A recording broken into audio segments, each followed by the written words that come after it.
we're talking about two big organizations on both sides. First of all, our first agreement was with the Dubai Chamber of Commerce and Industry, which is the biggest business organization, I think, in the UAE. I mean, definitely in Dubai has more than 250,000 businesses that are associated under the chamber, and they're really on the forefront of bringing Dubai into the world and bringing the world into Dubai.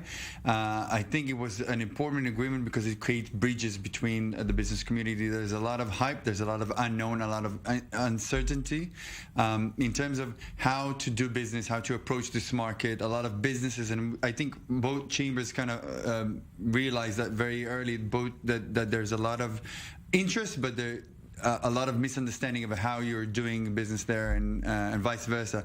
So we wanted to set the pace for the business community and basically try to bring information and try to create more bridges in order to help businesses to do their business in their region.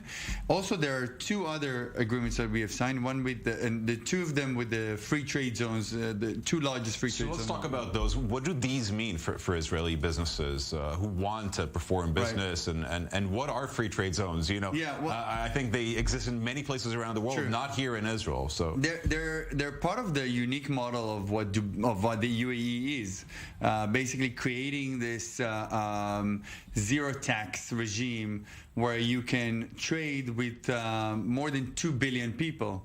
Dubai has created a hub for international trade, not only regional hub, but worldwide hub. And today, if you're like in finance, you want to be in London or in New York and stuff like that, if you're doing trade, if you want to do business, if you want to have a better supply chain management, a better logistics, you want to be in the UAE. So it opens up, the free zones open up a market that is much more than the UAE, much more of the Gulf, the GCC countries, but it actually gives you access to China, to Southeast Asia, to India, Pakistan, and of course all Eastern Africa and the Middle East itself. The free trade zones themselves, just to answer your questions, are a extraterritorial offices, warehouses, logistics, manufacturing, the companies, and Jebel Ali Free Trade Zone has more than 7,500 companies who are operating them. 100 of them are in the Fortune 500.